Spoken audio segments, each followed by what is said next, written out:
Hello and welcome to Deep in the D-Pad, where we explore all things gaming through an intellectual lens. I'm RK Taylor, and with me is Carlos Gutierrez. Hello, and welcome. On today's episode, we're going to be discussing gender and sexuality in games, which is a little intimidating.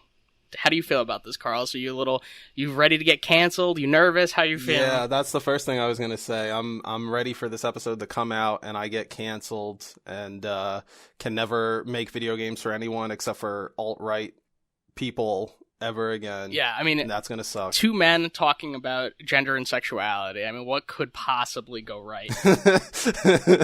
Exactly.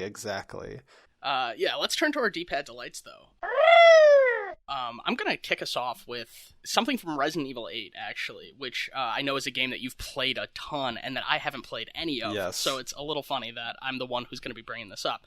A friend of mine sent me a Twitter thread. I'm going to call out this guy because he really did some like amazing work with this like Twitter essay. His name is Xaverick 3D. His name is Xavier, but that's his Twitter handle. It's XAVIERCK 3D. On May 11th, 2021, he posted a thread about one of the characters from Resident Evil 8. Carlos, you can help me with her name, Lady Dimitrescu. Oh, Dimitrescu. Okay. Lady Dimitrescu. Thank you. So I'm just going to call her Lady D just to make my life a little bit easier. And this is a really topical D-pad delight today. So basically his Twitter thread, he's an artist. He's like an artist for video games. And he takes this like game dev approach to looking at like the way that Lady D is characterized. And he notes certain things like the fact that she is portrayed with wrinkles, as well as like her expression of, sexuality through her body, the way her body is revealed through clothing and things like that. And later on in the episode, we're going to get to the subject versus object of sexuality topic, but that's some of the stuff, as I'm going to harken back to this D-pad delight when we get there, but that's some of the stuff that he's kind of addressing, where essentially she is like a middle-aged woman who is portrayed, as an appropriately middle-aged woman in terms of having flaws, that are concomitant with aging. And he talks about how, from an artistic perspective, it's very difficult to create like the textures and things like that go into her appearance, and how because of that he really celebrates this character and believes that the team is taking video games in a new direction in their portrayal of women. It's not purely for the sake of sensationalism, for example, and it's also not just about creating this like mass attraction to this character. It's more about this character as someone who embraces her own sexuality, despite the fact that she has characteristics that aren't celebrated by society. Does that make sense? And did you notice this when you played Carlos? Well, yeah, I don't know if I called it out, like, really, but I did notice that for a Capcom game, this was a much more, like, tame female character. Definitely, like, has sexual appeal, and the internet, like, ran with that. But during the playthrough of the game, I've beaten the game, I believe, 5 times at this point.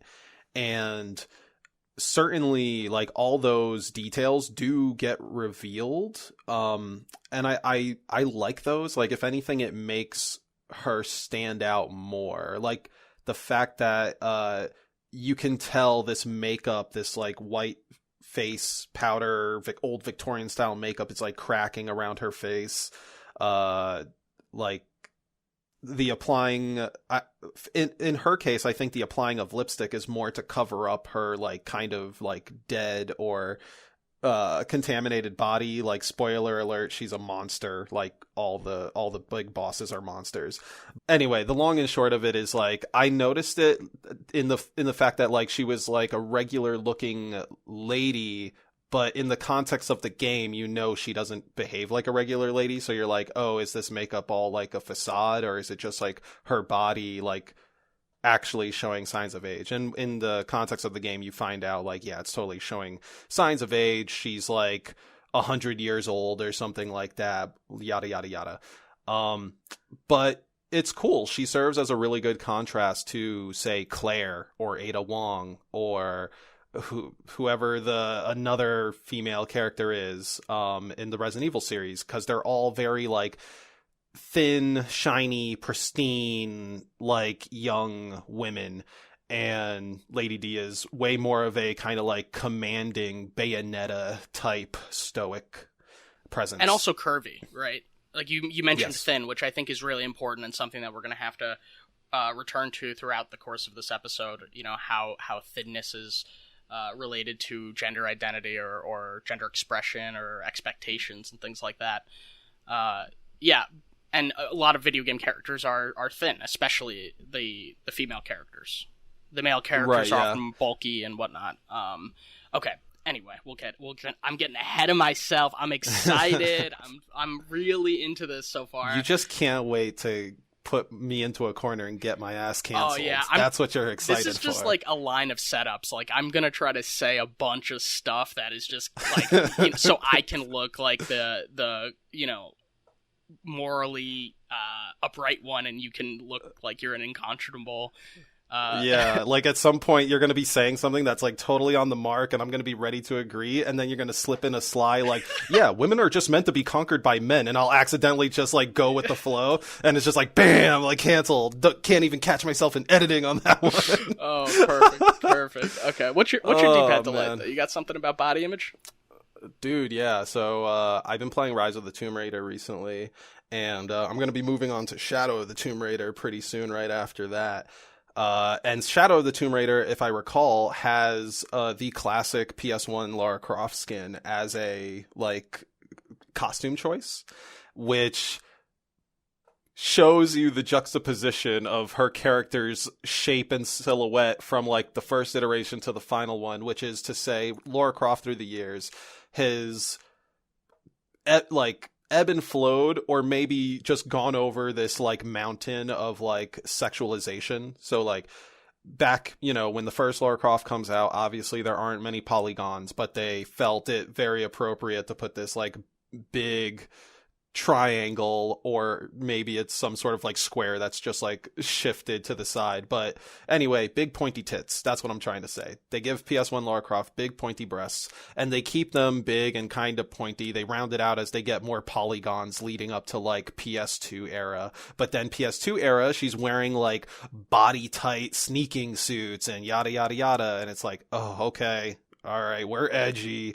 And as we get into the newer trilogies like Tomb Raider, Legend, and getting more so to like Tomb Raider, Rise of the Tomb Raider, Shadow of the Tomb Raider, they pulled back on the sexuality, I think, to the point where now like current Laura is like she's a more petite woman. Again, we're going back to the skinny and thin. Like there's a little bit of curve there, but they pulled back on the breast size a lot. They gave her proportions like reasonable, at least to a layman in terms of art and like body, like to me it seems like, oh, this is like a realistic person, right? Whereas let's say 10 years ago we would have had this like kind of thin model, but she probably would have had like triple D breasts and like the tightest hot pants on, and this Tomb Raider's wearing pants all the time. They got kind of baggy clothing. Really the only thing that kind of bothers me about the most recent Tomb Raider is how they went into like a bit of a torture porn feel in the first game, but they like have leaned out of it a great amount in the second game, which I'm happy for. Right. So the newer models of Lara Croft don't involve her embracing sexuality compared to like the Lady D situation. It's just more of a obfuscation of what her actual body looks like, and like less catering to the sensational aspects of her body and the objectification that people might engage in. I'm curious if I think in a way it also speaks towards her activities, because like I'm not trying to say that a big-chested woman cannot do this exploration stuff that Lara Croft does, but I could imagine that being a hindrance, but at the very least, what I'm trying to say is like for Lara Croft's body, her body type makes sense with the fact that I'm seeing her like use these pickaxes to climb mountains. She's using her hands and like swinging across ropes. It's a lot of shit that requires like full body, like strenuous activity. So I'm like, yeah, it makes sense for her to be a little like scrawny, but like all of what you see of her is like muscle. There's like no fat because she's always like doing all this adventuring. Yeah, so it's almost like in order to make her less objectifiable, they androgenized her a little bit, giving her, giving her toner muscles or and whatnot. I wonder if it is the case that games where the protagonist is a woman are more likely to be played in the third person rather than like first person perspective. It's funny you say that because Aaron Hansen, Ego Raptor on Newgrounds, and he's Game Grumps now, but he talked about how he likes to play as female characters, or at least like back when he was growing up and figuring out what he liked in his gameplay taste, he preferred to play female characters because, and I think this came from Tomb Raider, when he had a third person camera, in his brain, he was thinking like, what butt do I want to look at for the next 30 hours that I'm playing this game? Do I want to look at a guy's butt or do I want to look at a girl's butt? And that's like what leaned him to playing female characters like all the time. And I think that eventually evolved into like other reasons. Like he ended up just liking playing female characters or something. But I thought that was a hilarious, like kind of just how to write this off in your head in the fraction of a second. Yeah, there's something about that seems really, like, flawed to me. Sure, you're a kid and you're, making decisions, and not to say that, like, we haven't been guilty of making something sexual when it's not, is essentially what I'm getting at. But the idea that you're actually staring at a butt, like, I don't stare at the butt of the character I'm playing as when I'm involved in combat or platforming, or, you're not actually staring at... Right, no player's actually staring at the butt, but that is to say that... like the butt is like 1 meter away from where your eye is actually looking at all times, like even in Resident Evil 4, you were able to see Leon's ass to some degree, unless you were like aiming down the sights. And now let's get deeper into the D-pad. Okay, so let's like take a step back, and we've brought in 2 examples already, and we've touched on what characteristics are not uncommon to find in video game characters, specifically relating to their gender performance, let's say. Is what comes to mind, like, of the things that we haven't already touched on? So we talked about, let's recap really quick, right? We talked about, like, weight, right? Like, women are either, like, very petite or have, like, a Barbie body where that's, like, anatomically impossible, right? Know this thing about Barbie being, like, there was an anatomical analysis of Barbie that was, like, discussing what it would look like if a human being actually had her proportions, and it was just, like, so much crazier than you, like, would guess based on, like, the waist size compared to, the bust and the butt. Right, yeah. I have not seen this, but that would be cool to check out. Have you heard of the Russian Barbie woman? No. Oh, did she get plastic surgery? A bunch of plastic surgery, so she looks like a Barbie? Is that person? Shoot. I don't know if she got plastic surgery. I know she, like, doesn't eat. She's one of those people that photosynthesizes, quote unquote. She, like, only lives off a diet of, like, air, water, and sunlight. But she has, like, those kind of Barbie proportions. It's weird, dude. There's just a lot of shit out there. I'm speechless, dude. I photosynthesize. I mean, we would have called that anorexia, in a different era, and maybe we still would.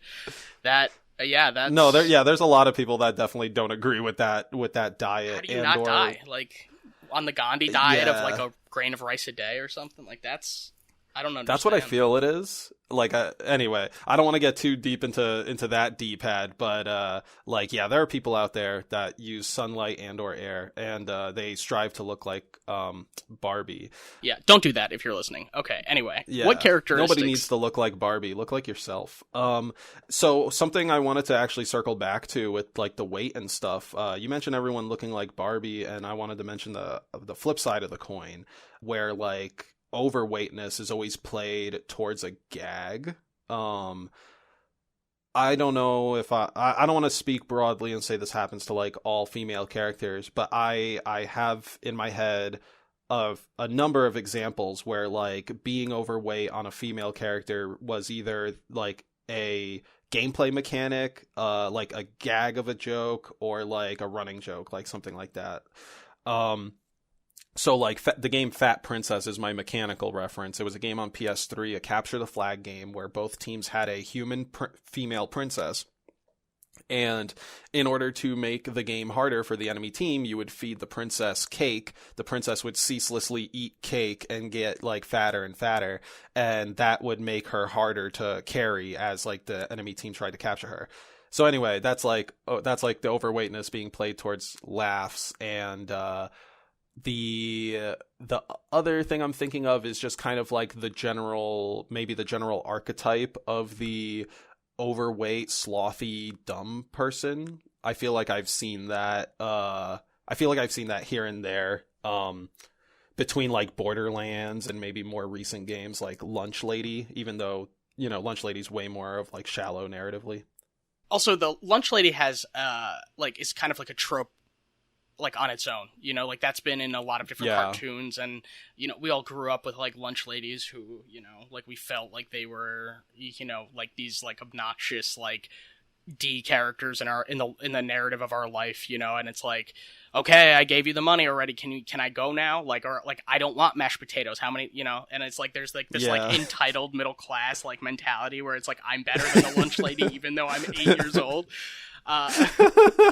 But yeah, so it reminds me of a couple of things. One is Little Nightmares, and I'm going to get back to that one in a second.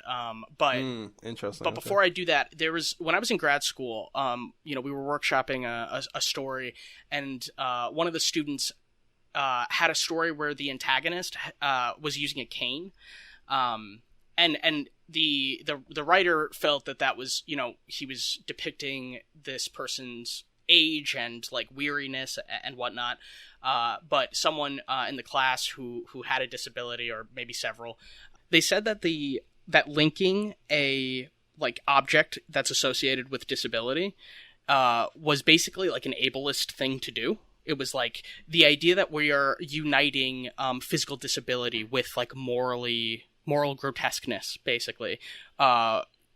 They felt that was a problematic direction to go in, and that the cane was really serving to create negative stereotypes about people who have disabilities. Oh man, that's the same shit that happened with J.K. Rowling's book, isn't it? Like J.K. Rowling wrote a book about a trans person who was the killer in the book, and I am loosely recalling this because I've only really seen headlines and have spoken to some people who know more about the situation, but it sounds pretty much like your story. Like Rowling used cross-dressing as like the marker of the killer, whereas like in your example, the writer's using the cane to denote like the elderly thing, but the elderly person is the villain. So in this case, they're using like the cross-dressing and the problems of like trans people as like the trait of the killer, and like she got a lot of backlash for that.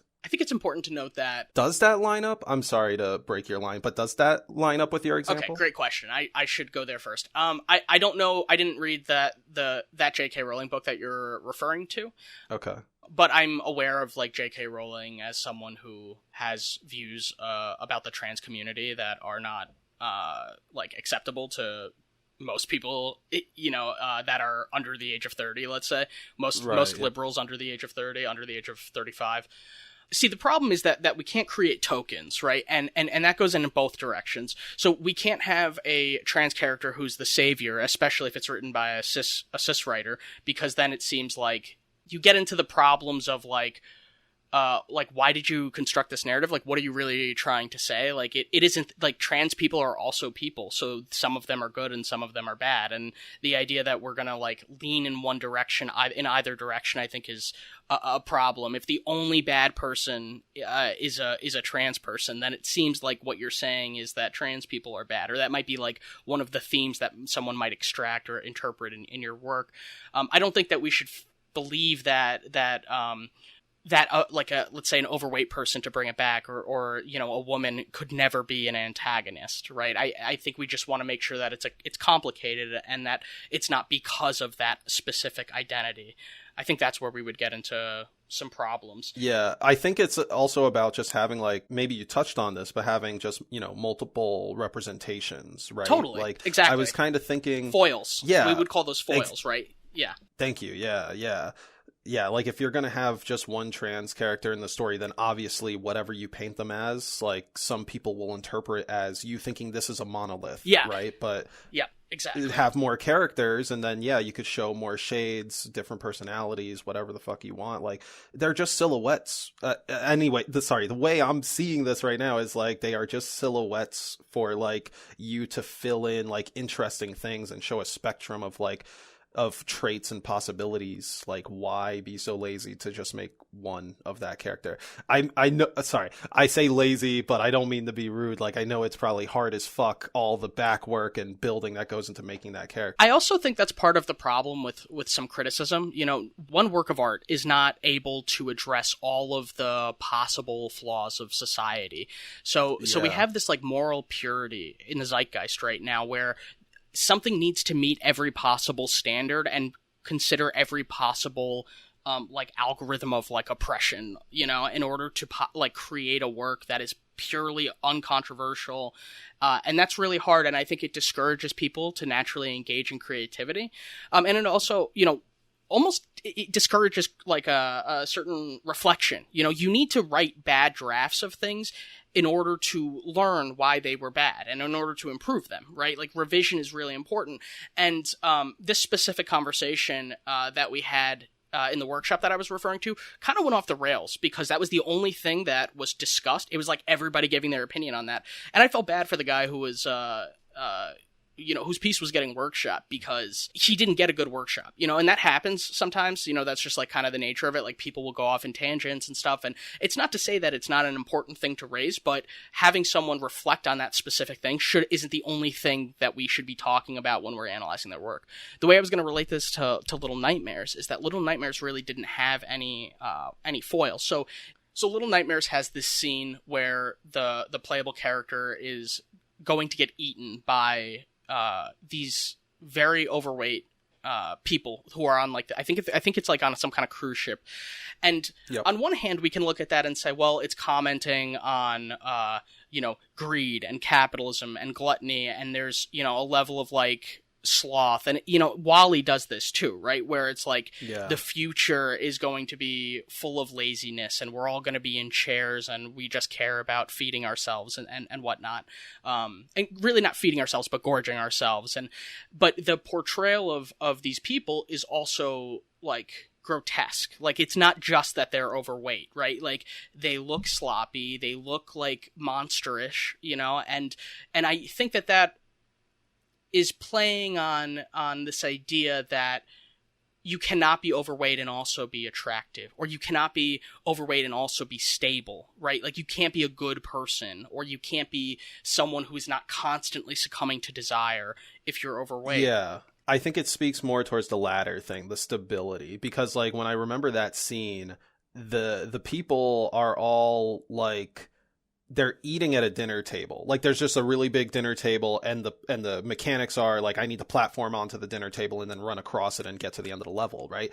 But they're all just eating food, just like almost like it's a game of like hungry hippos. Like, literally limbs are just coming out, grabbing something and then sucking back into like the body. And as you get onto the table, it becomes more terrifying because those limbs don't care. They disregard whether you are cooked food or this little boy in a raincoat. And then as you make it further, like, it's like the instability goes further. It's like, oh, they are like shaking and they're now climbing up onto the table and they're coming after me because they know I'm alive. I'm fresher meat. And it's like, holy shit, like gluttony unleashed. And, you know, it's intentionally meant to do that. Like, this is a game meant to scare you. I don't think it's I don't think it's a game we necessarily should put at the stake for having bad body image per se, but I totally agree that it like plays on that. It does play on that idea that like overweightness, like gluttony, and I don't know, uncontrollable desire, I guess. I'm not sure. I'm not sure what the main say is on that. Yeah, I don't know why they should be above criticism. I don't. Again, like I'm not saying that people shouldn't play this game. I think it is a good game, and mechanically speaking, that level, the specific level we're talking about, you're hopping on plates that are wobbly. It's fun, I mean, it requires like real engagement and thinking. Like there's like focus and precision, puzzle solving. Even like you're trying to figure out how to navigate this, like almost like Last Supper, like long table, and with all this food and stuff on it, and try to avoid the people. So again, I'm not saying like don't play Little Nightmares because it's the most problematic thing, but I'm saying like it's a horror game, sure, it's like a light horror game, but does that mean that because it's fun, does that mean that they could not have come up with something that was richer or more evocative of new questions, relying on old stereotypes and tropes? It seems a little like almost intellectually lazy to me to create these characters, and artistically it's well done. I'm not saying that the artists didn't do a good job portraying obese monsters, but were obese monsters the thing that needed to be shown here? Was there anything that we could have linked to the especially next to like Slenderman type monsters, right? Like we have actual monsters, and then we have a level where it's just very fat human beings, and that seems to me to be like missing the mark a little bit. Okay, so just to kind of like make sure we're accurate on that last bit, like pretty much everybody in that game is a human. Right, they're all just grotesque in one way or another. In Little Nightmares, I'm saying. So there is a lanky man who's like short, I think, but really skinny arms that like will come out and like try to grab you. Like they play up the slender, long, tall people to their horror aspects, and then playing up the like overweight people to those aspects. I really wanted to mention earlier that the one character, even though she's the boss, I remember her the most is the Geisha lady, the one character who doesn't look horribly grotesque, but actually is potentially the scariest. Mm-hmm. Because her grotesqueness, I think, is being hidden the entire time. Like, you see everyone else on display, and somehow the fact that she is hiding it is somehow like way more intimidating, and I thought that was like just a really cool moment from the game. I don't know how much that speaks to the characteristics being common among different body types and stuff, but I think that was more so maybe putting it on its head, the slender, seemingly fragile, feminine character, making her like almost the scariest thing. Yeah. She also had magic powers, I think. I think I interpreted her ability to be like invisible or hidden or whatever as like magical, which I don't know. I don't know if like the occult is something worthy of talking about in a different episode. I've had enough Little Nightmares right now, though. The sequel's coming out, so look out for that, I guess. What else? Where else do you want to go with this? Do you have any other ideas of like other characteristics? Whether we talked a lot about physical characteristics. Are there like personality traits or attitudes or anything like that? Yeah, I had a couple things I guess I could say for that. Just as a general thing, I had like seen some Adventure Time, and I liked characters like Princess Bubblegum and Marceline, the vampire, because like they just seemed more fleshed out. And then getting back into like video games, although they are definitely tropey, I do like Devil May Cry, the heroine characters in Devil May Cry. I think they are funny, if not tokenized and sexualized in certain ways.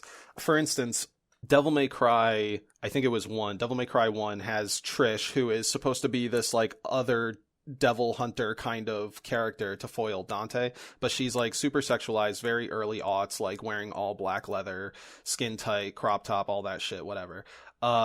Jump to like Devil May Cry 3, and you have the character Lady, who is like not as sexualized. Like she's covering up a bit more, and she's like a weapons expert, so she's able to like maneuver in various ways. Either way, both of these characters are to some extent able to defend themselves. And then in the most recent installment, Devil May Cry 5, I can't remember her name right now, but she's the van driver and like mechanic for the hero. So she'll basically like your right hand, almost literally your right hand man, because she builds your robotic right hand that you're able to like switch between. But she's super cool. You see her like beating the shit out of like some nearby demons, and she's just like a regular human. I really like those characters because they obviously are over the top in many ways, but they try to, I guess, break the norm of here's like a frail feminine character that always needs to be saved. Something like a Princess Peach. And even in Princess Peach's personal game, her main mechanics were like crying and loving and something else. It was based around like 4 emotions that were just very what Japan called feminine. Like yeah. It reminds the mechanic that you mentioned from Devil May Cry 5, I think you said, reminds me of the scene in Transformers where Fox, is that her last name? Megan Fox? Megan Fox, yeah. Megan Fox. Where she's working on the engine. Yeah, she's working on the engine, and she's like, the camera is clearly like, it's like cutting to her stomach. Yeah, the camera's ogling her, exactly. Total like typical male gaze, and but it's also like, I'm not like other girls. Like, look at me, I'm a mechanic. And then, like, Shia LaBeouf's, like, character's all insecure. Like, oh, this girl knows more about cars than me. What's going on? Like, oh, gosh, life is so hard. And it's like, okay, like, can we take a step? Like, it's almost... And somehow it only gets worse. Yeah. Somehow it only gets worse with each movie. I mean, that is just completely Romeo and confused. Juliet clause. that, like, idea that, like, we're trying to portray women in roles that... maybe society doesn't often, in ways that society doesn't often portray women, right? Having like blue collar jobs or blue collar skill sets, right? And then it's self-defeating because she's being ogled as they are trying to showcase the skill set that she has that is, pushing the stereotype of what women are in our culture. Like Princess Bubblegum too, right? Like you mentioned in Adventure Time, Princess Bubblegum is like a scientist, and she's like the leader, and she like created all the candy people in the Candy Kingdom. And she's also, like you mentioned, Marceline, she's a lesbian, right? The two of them are together.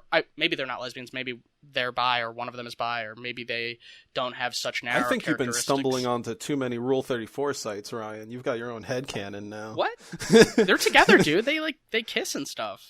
I have not watched the entirety of Adventure Time. I just wanted to poke fun at you. Oh yeah, but yeah, I totally got canon. the vibe that like they had some chemistry between them. I just never watched far enough to actually see it develop.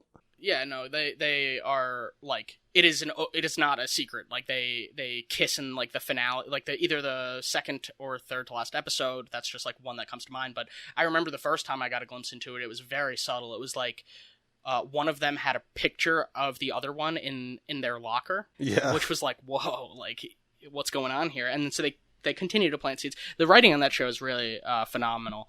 But anyway, I wonder what this says about like tokenism, like the fact that, well, one, it's interesting that you don't really see lesbians on or same-sex couples of any type really on like in children's TV shows. So that, I think, is something that was kind of groundbreaking.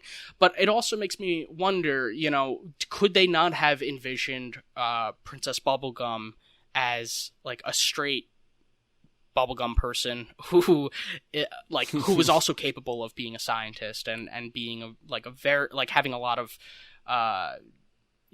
intellectual and, like, expertise and all of these kinds of traits that are often, female characters are not often portrayed as having the kinds of skill sets that Princess Bubblegum has.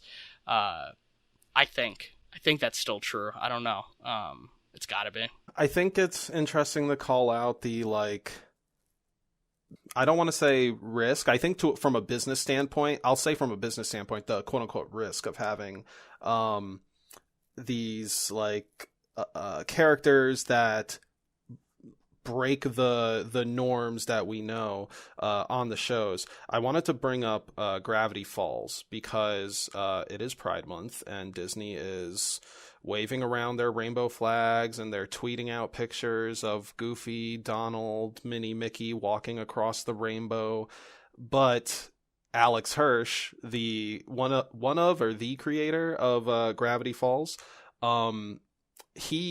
that show, I believe, I see several articles saying that Gravity Falls features a like gay character.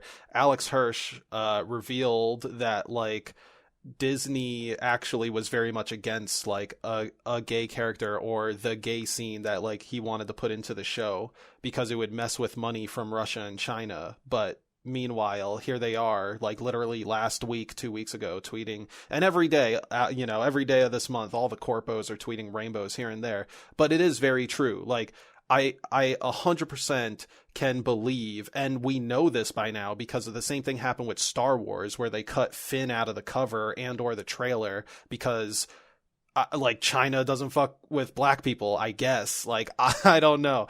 The main character doesn't make the movie poster because of his race. That is like, yeah, we can talk about that maybe in a bonus bite so I can get the actual like articles that talk about it. But talking to Gravity Falls and like LGBTQIA plus characters, like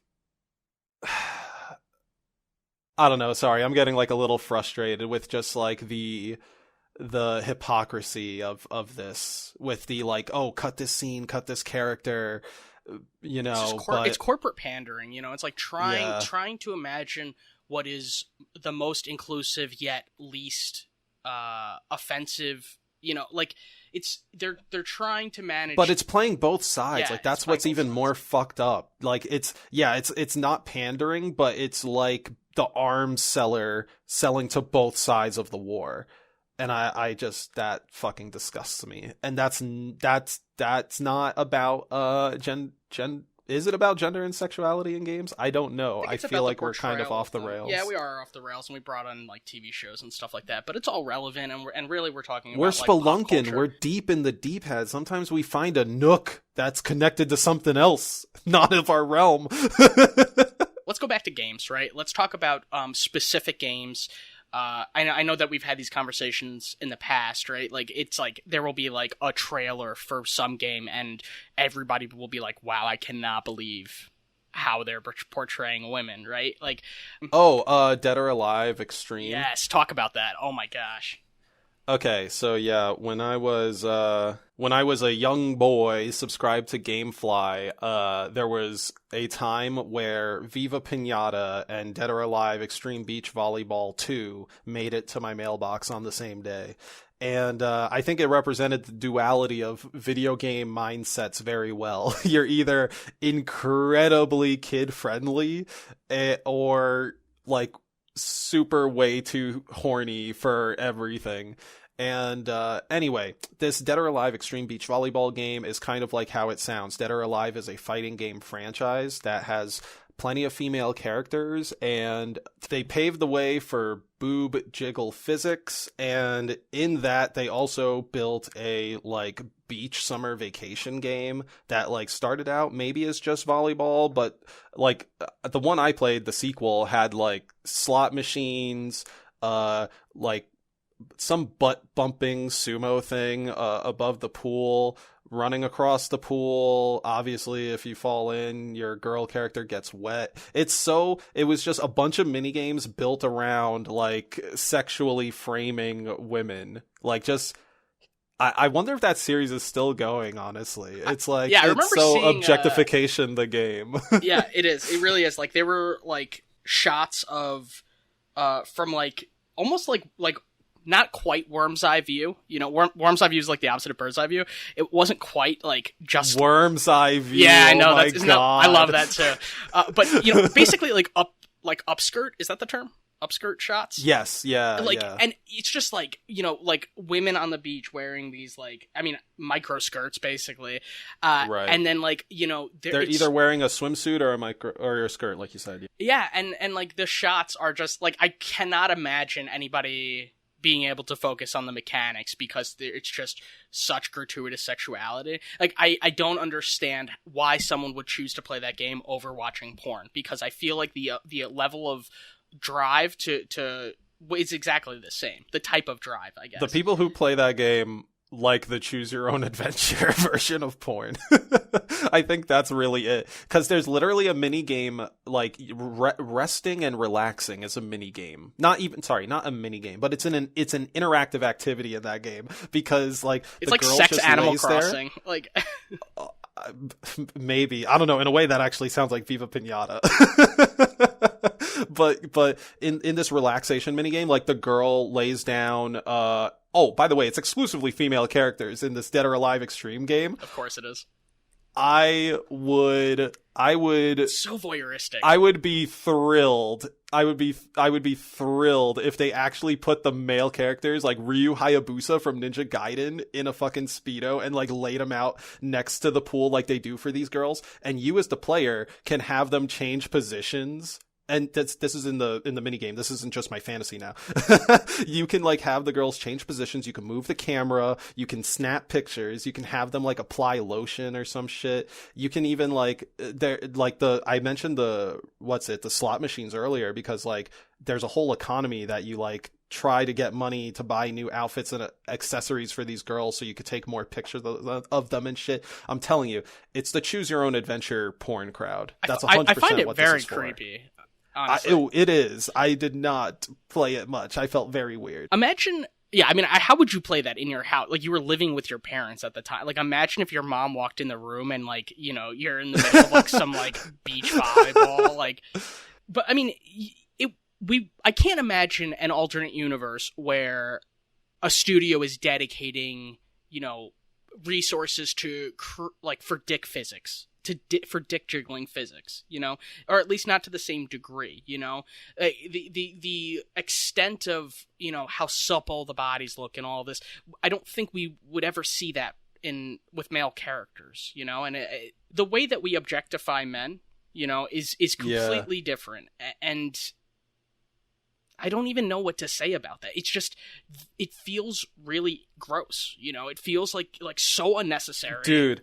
The scene, I'm sorry, this isn't going to be video games, but this is like the hardest like male objectification feel I got in like a room. So when I went to the theater to watch Captain America 2.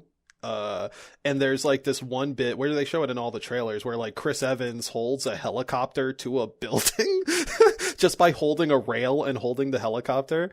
And like when I saw this moment, like there were just so many women in the theater, and like it was like, well, obviously you heard a lot of people doing the like woo and all that shit, but like the feeling was palpable. Like I don't want to be crass, but you could feel it in the air. There were desires, and like I was like, huh, interesting. This is how the other side feels. This is kind of uncomfortable, but I've subjected you to it for like as long as I knew at that point. So I was like, I can't get on my high horse and be like, hey, cut that out.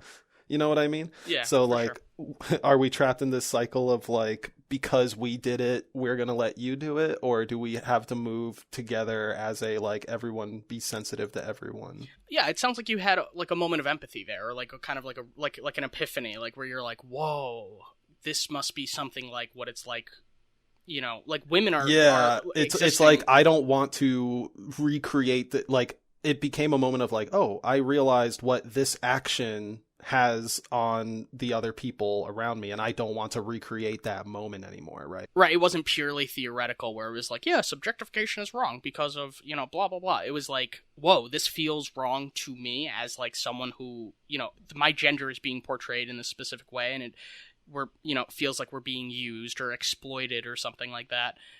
And just to think how often that happens to women, every commercial, exactly.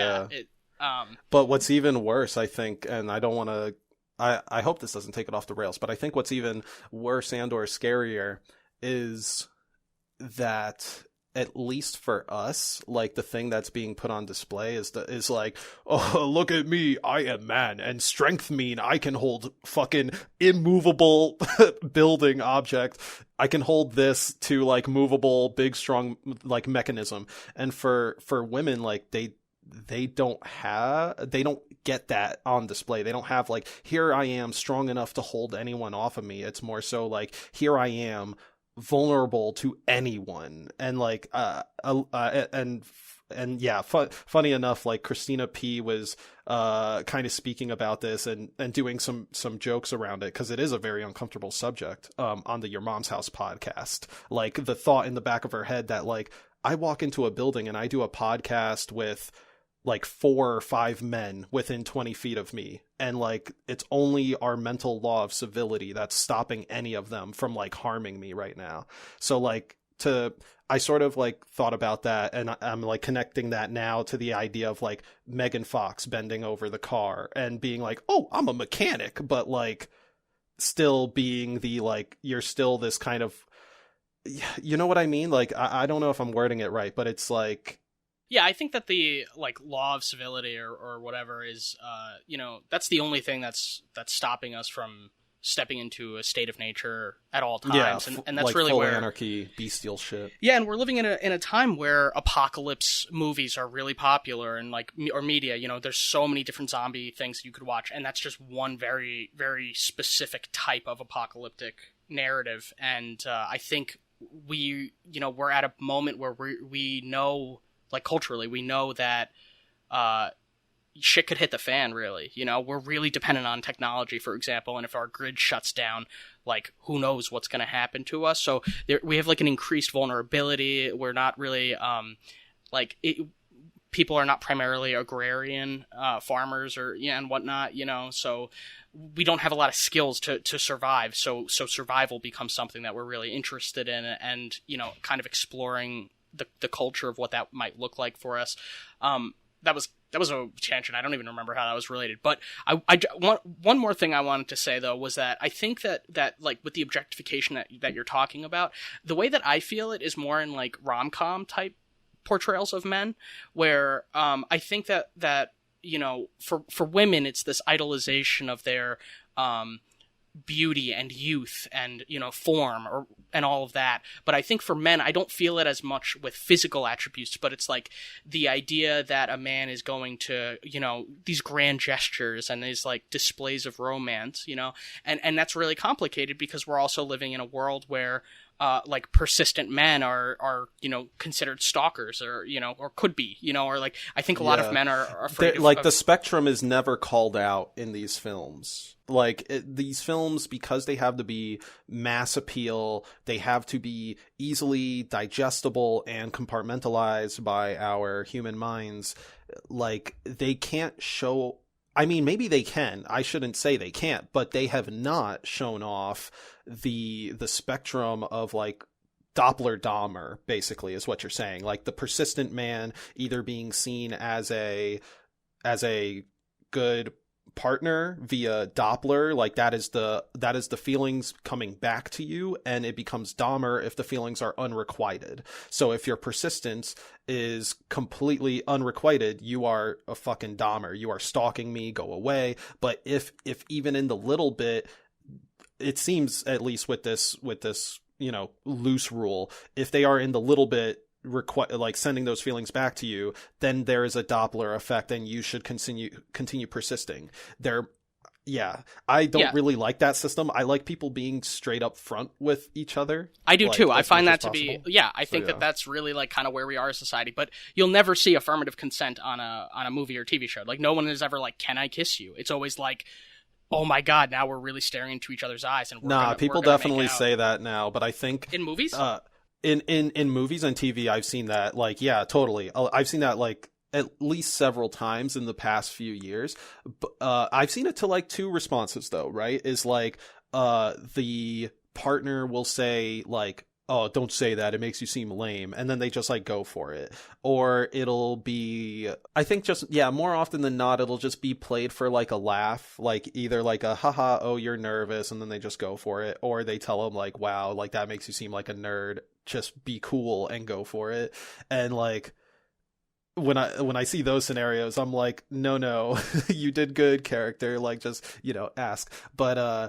But yeah, anyway, those are the responses I have seen to that action in, pop culture media so far. Yeah, I okay, so it's good but it is always an awkward moment, is it not? Like if even when you're trying to feel the aura, it's an awkward moment. So like, as it should asking be, always makes it a funny, awkward moment, I guess. I think better to have one of the pieces of advice that my mom gave me as a kid, or like adolescent. This was like a Denise mantra. It was like, never have sex with somebody if you're not comfortable having a conversation with them about sex. And that's something that's always stayed with me, And again, I mean, I know that we're off topic here, but I feel like this is fun. Whatever. Yeah. And it affected me, and it's something that I'm in a stable relationship now, but it's still something that I like revisit, where I think about the ways that the culture is like developing, and it seems like especially like when I was in college, like there was the zeitgeist of the campus community is like, men have a duty to try to resist the creepy tendencies that they're capable of, or sexually aggressive tendencies, right? But then even if you can point to a few examples of the portrayal of affirmative consent in media, the fact that there's often a like almost like a rebuking of it, a commenting on it, it's not natural or whatever. Like, we're not there yet in our representation culturally, right? Like the media and the art that we have, people are still clinging to these kinds of romantic notions, and it's a mixed bag. There's no uniform, there's no consensus really on like what are the proper dating norms and all of that. But we're becoming more anxiety ridden about it because we realize the stakes in like a post Me Too world. I think, accountability and also just like being a good humanitarian and not wanting to hurt anybody, not wanting to pressure people, not wanting to wield power over them, and all of that. Let's get back to games again. Going back to games, we talked a bit about like the like objectifying characters. I want to know what's more extreme than the Dead or Alive Extreme. Yeah, do you have any examples of like just straight up sex games where there's like almost no pretense of there being a game here, I mean, there's a plethora of sex games that just like have very minuscule mechanics, or I'll say very like minor or very straightforward simple mechanics to like play some sort of like movie where characters or people are fucking, right? But like there are way more in-depth ones. I think like maybe two sides of the spectrum here. Steam is wild, by the way. Like, I'll preface it by saying Steam recommendeds go out of fucking left field for some reason. Do you have any examples? Yes, I do. So Bone Town is a game that like splashed onto my whole front page for no fucking reason. That's gross. You're gross. For no fucking reason. So yes, it was on my front page, and it I think in the description it was like, it's Grand Theft Auto meets South Park with fucking, and like I was like, what? And all the character models. I had to look for the meme, right? And I think I sent it to you to see if it would get a laugh. And like all the characters like have weird cartoony proportions, like not even potentially attractive proportions, right? Like they all just look really funny. The act of sex is very crude looking, almost like the hot coffee mod from Grand Theft Auto San Andreas, right? And anyway, that is like the crude side of the spectrum. Now let's say the sophisticated or I don't want to say polished, but whatever the opposite of crude is, like I would be Subverse, like another game that like I think it was like, because like you're looking at this game, this might be another game you're interested in, something like that. Anyway, Subverse, it's a game made by or in partnership with Studio FOW, who I guess is like really well known for computer CG porn, basically. Like, it's no more about pencils on paper. It's about making your favorite CG characters all have sex. So what this Subverse game is essentially sounding like Mass Effect, but where you can have like fully pornographic, like, sexual relations with the characters that you build relationships with. So there are your two sides of the spectrums of sex games. You have like the crass side that has these like body proportions that aren't attractive. Is it supposed to be funny? Is Bone Town like a joke, or is yeah, it says Grand Theft Auto meets South Park with fucking. So it's taking a comedic approach to everything. Okay, that's the South Park. I get it. Okay. Yeah, I didn't get that at first. I was like, is the art style like South Park, but the gameplay like? I mean, it's not construction paper cutouts by any means, but they do kind of have those shorter, stockier proportions. But yeah, Subverse, everyone has like way more voluptuous humanoid proportions, both male and female. Like, everyone there is a hypersexualized fuck doll. But then they're it's also Mass Effect. They're going out to space and discovering new fuckable species, like that type of thing. Like, where do you see those falling into like what we've talked about with like the major standout stories in video games taking body image to the extreme? Yeah, that seems really niche to me. Like, I think you really almost have to dig for it, or like you were saying, like recommended pages and stuff, and I don't know. Maybe sometimes it's just like these like crazy advertisements. Like you're just the featured game is Bone Town, but yeah. I think a lot of people are like, even people involved in gaming are unaware of these types of games. They're not going to be showcased at E3. No, definitely not. But something like Bayonetta would be, and that's a AAA game that has a lot of people have a lot of opinions about the objectification of the protagonist of that game. Yeah. And there's like a lot of like cinematic, like the finishing moves. Like, what do you call? Is there a term for this? They're just called finishers or executions. Okay. Yeah, I mean, so how can we contrast a little bit like the AAA Bayonetta style with some of these like more niche We should titles? talk about what Bayonetta is just a little bit. So I brought up Bayonetta earlier when we talked about Lady D, right? And that was to say that these two characters are like tall, seemingly strong women that if they do exude sexuality, they are the ones in control of it. I think whereas Lady D takes on the more covered up side of the spectrum, Bayonetta is the more sexuality on full display side of the spectrum. Like, she weaponizes her sexuality. So like, she's a witch. All of her costume is made of her hair, but when she does these finishing moves, her hair leaves her body and becomes like a demon that does a finishing attack onto enemies. Obviously, the camera keeps the almost near naked Bayonetta in frame while her demon is like grotesquely tearing apart enemy creatures. But yes, her like Ryan was saying, like, this character is very, very sexualized, and there's a lot of like various like moanings and giggles and sensualities happening, all the while very vicious bloody combat is happening around her, and she is the one in power in most of these cases. She is the one dealing out the blows that shed blood and destroy enemies and things. But Ryan, how do you feel about Bayonetta? Because I feel like she totally wouldn't jive with you.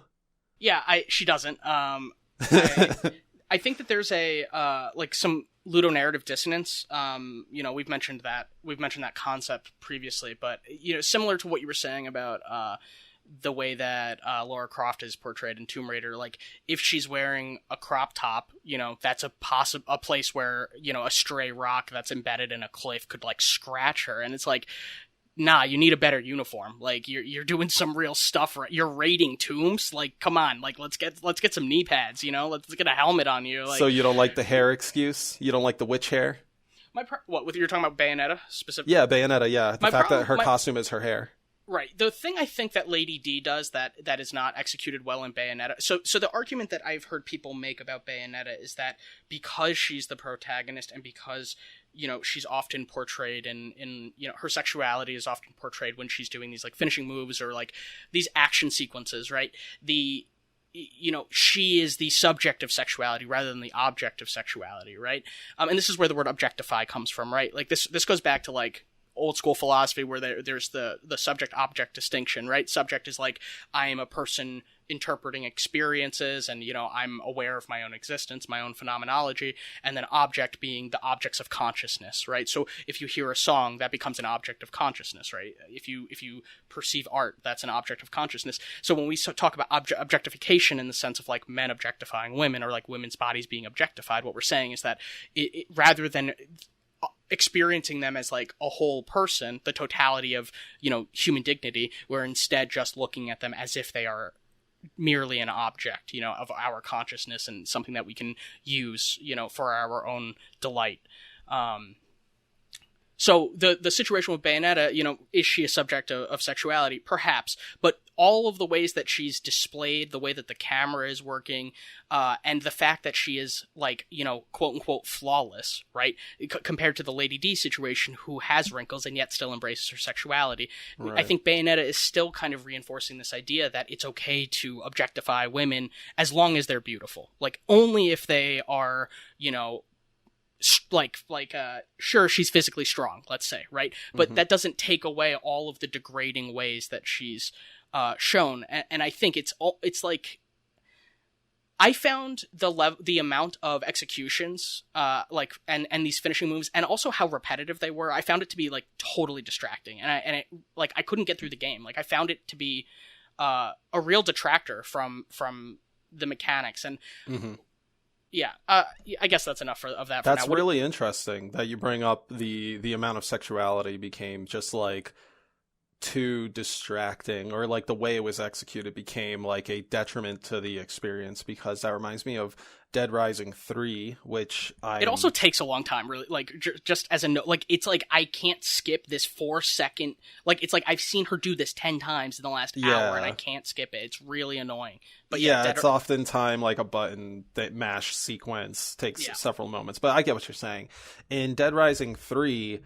there is a female character which I think is meant to kind of mirror or be the spiritual successor to the two Vanna White type presenter characters from Dead Rising 2.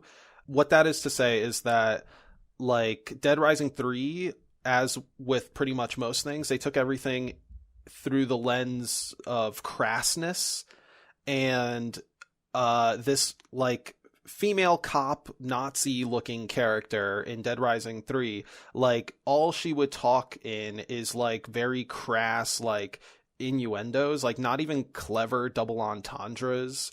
Like, if in Dead Rising 2, and this is going to be a cheesy example, so get ready for it to be worse, in Dead Rising 2, you would have these like two characters, let's just say like Vanna White times 2, and they are like, oh, how's it going, Chuck? I like heard you heard your clutch hasn't been popped in a while, or something like that. Like, you don't have enough fuel in the tank, Chuck, like that type of shit. And hot. Oh my right, God. Of course. Yeah. And if that wasn't bad enough, we get to Dead Rising 3, where like the only, I won't say the only enemy female character, but I think that's been the only enemy female character so far. She's just this like cop Nazi who has she has a button-up shirt that's only unbuttoned where her cleavage is. It rebuttons at her neck, by the way. So it just has that just seems uncomfortable. Yeah. Yeah, as someone who has worn button-up shirts, like, I fucking hate that neck button. So the fact that she wears it shows that she is actually a psychopath that I need to kill in the game. But she has like the cleavage exposed for no damn reason, and she walks into the scene, like, she has a grenade in her hand. The boss fight's about to start, so she walks into the scene, she has a grenade in her hand, 4 enemies in front of her, and she's like, I guess it's time to start the gangbang, and like throws the grenade. And it's like, bro, like, fuel in the tank was kind of corny, But that line was just flat out like you didn't even think, like you just wanted to say some sex thing. And then when she dies, like you both fall out of a building and the main character falls onto the villain's body and like his face is buried in between her breast and like her last words are like cough cough, I guess I finished first, and then spew blood and like die. That's the length and dimension of her character. Like it gets no better than that. It gets either worse or like just that bad in like a wide variety of ways. And that I have not actually gone back to the game since that, because that pissed me off so much. Like I've wanted so much more from that game, but for that level of crassness, I feel like I would have totally been okay with it when that game had come out, like when I was in, I don't know, like middle school, or I think that was actually Xbox One. So probably early college even, I would have been like okay with that. And now I'm just like, ugh, this is grating on my mind, on my ears, on my everything. Yeah, Am I old? Am I boomer now, Ryan? I don't think so. I think it's just lazy writing, you know? I think it's like the problem is that there's no circumstance that a character would be in where they would ever utter those lines.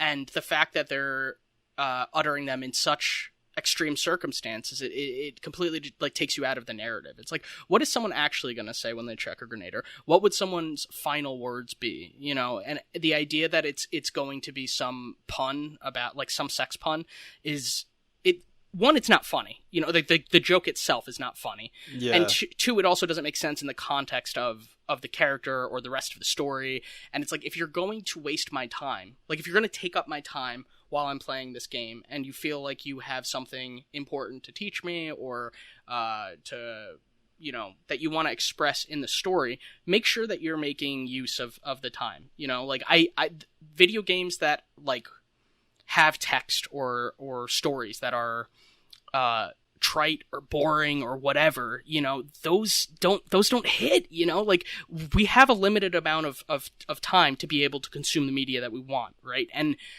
if they're going to take the cheapest possible shots, where I could find those on any shitpost that, you know, I wanted to. You know, I could find jokes of that caliber from schmucks posting all over, you know, 4chan or whatever. Right, sure.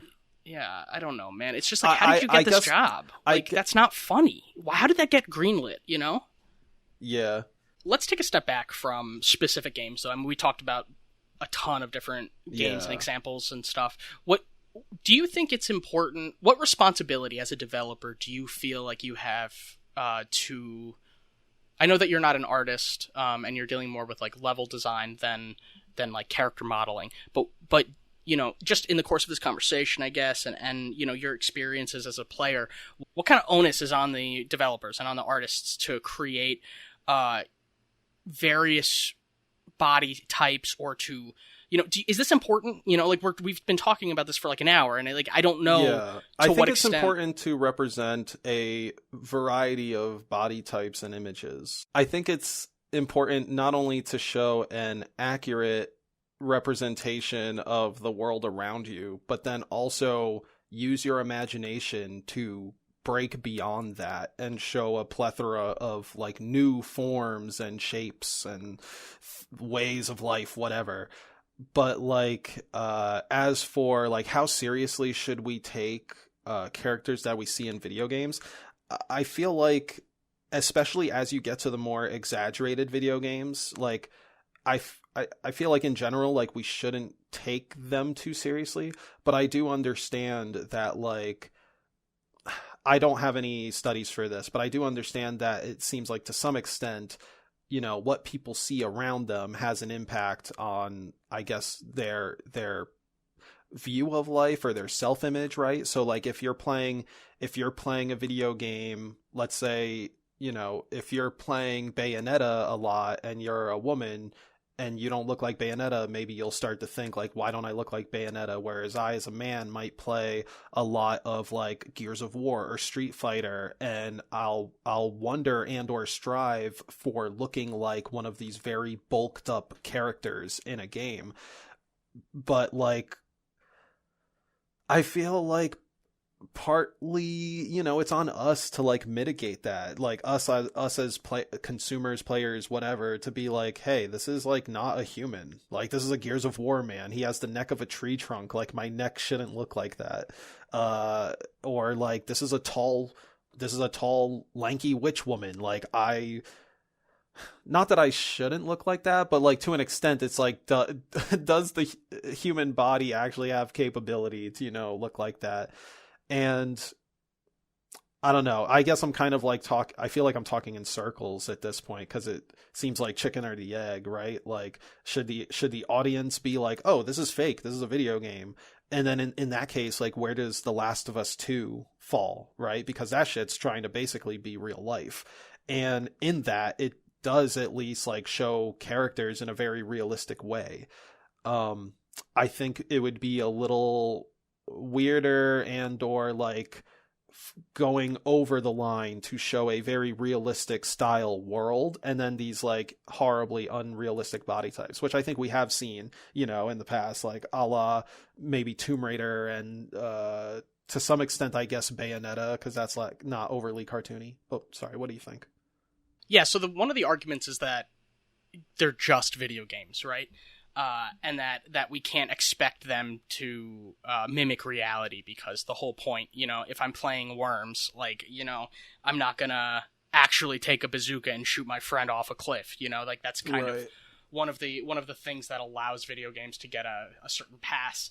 Yeah, and I think intuitively, I would guess that something like photoshopping like covers of magazines, for example, is something that could create worse body images, because that is a direct, like, it's supposed to be an accurate representation of a human being, but it's been airbrushed or photoshopped in ways that no human could actually like attain that kind of that body image. Even the person who is featured on the cover. One of the things that I didn't hear you mention is like the impact of like subconscious, like the impact that it can have on our subconscious, right? So I can know that, a character from Gears of War is not doesn't look like an actual human, the tree trunk neck thing, right? But if I'm playing that and I see all the things that this character can do, and I want to model the behavior of the character, or I want to be like this hero, I see part of myself in this guy, but not in the way that he's like super strong or something like that. And perhaps it's possible that can weigh on you subconsciously, and that like it's just like with across the various all the media that you're enjoying, you become like low-key inculcated basically to want to be like this person, or to think that these certain traits are desirable. So I don't think it's necessarily as like maybe like direct, or like we may not be aware of it happening. And I think if we're going to continue to, play video games that have these like a lack of diversity in terms of like body image or whatever, I think maybe education, like supplemental education, might be something that's important, like being aware of the ways that it can affect your mind and your brain. And like, I think that that's a way to like kind of inure you from perhaps falling down this like trail of like despair after like decades of like, your own body becoming more decrepit but seeing like even more macho or like, like even bustier people as your breasts are sagging, with time. Right. It's like that, to recontextualize a popular movie quote, what I love about video game protagonists?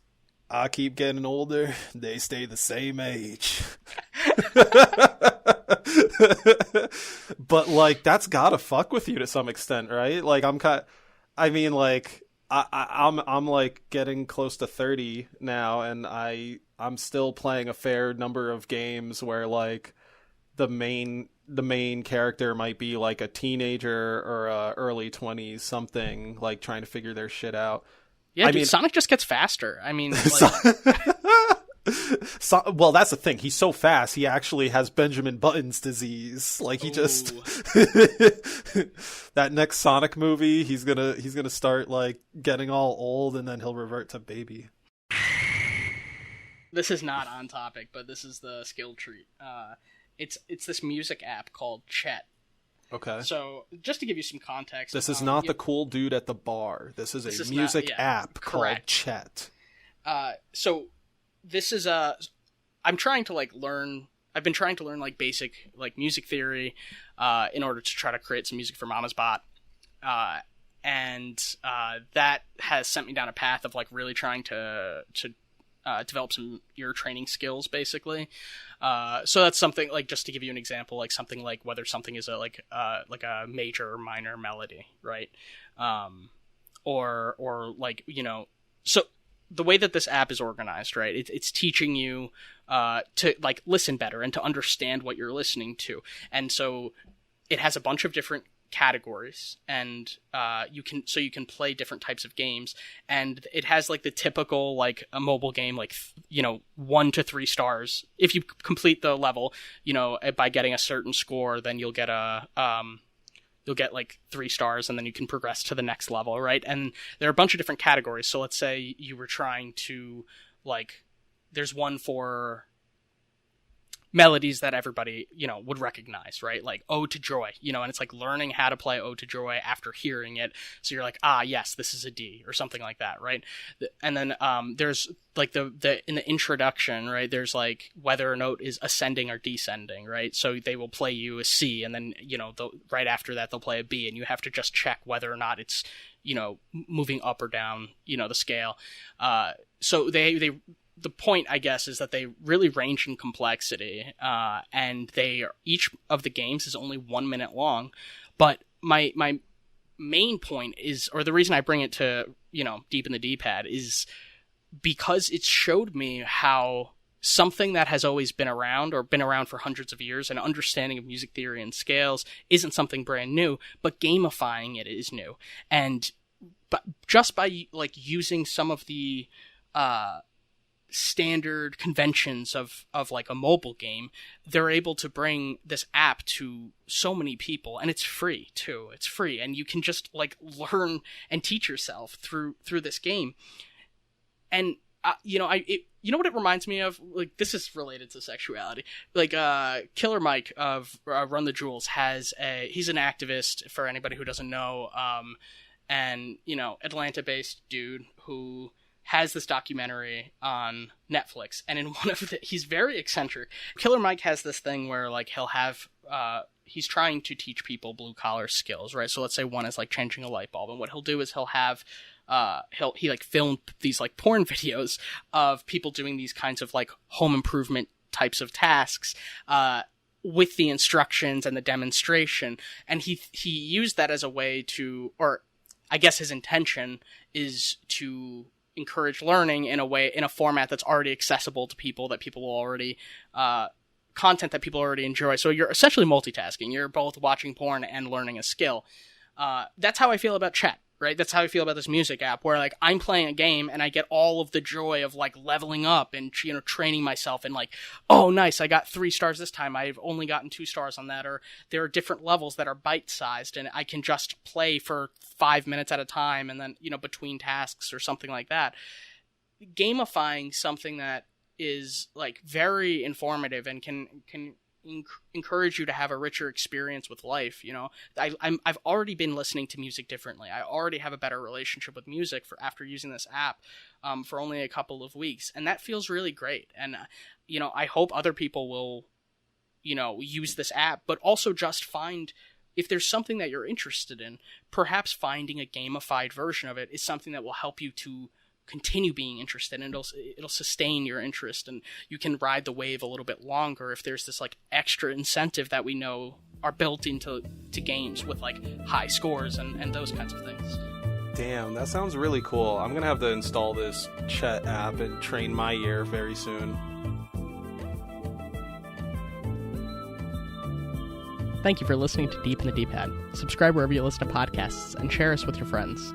For updates and discussion, follow us on Reddit at r/DeepInTheDpad, Facebook at DeepDpad, and subscribe to Deep in the D-Pad on YouTube. Don't forget to hit the bell. And if you want to ask us questions or get a chance to share your own D-Pad delight on the show, email us at askdeepinthedpad@gmail.com. Be sure to put question or delight in the subject line. Big thanks to 8-Bit Jazz and Kevin MacLeod for supplying the music for the show.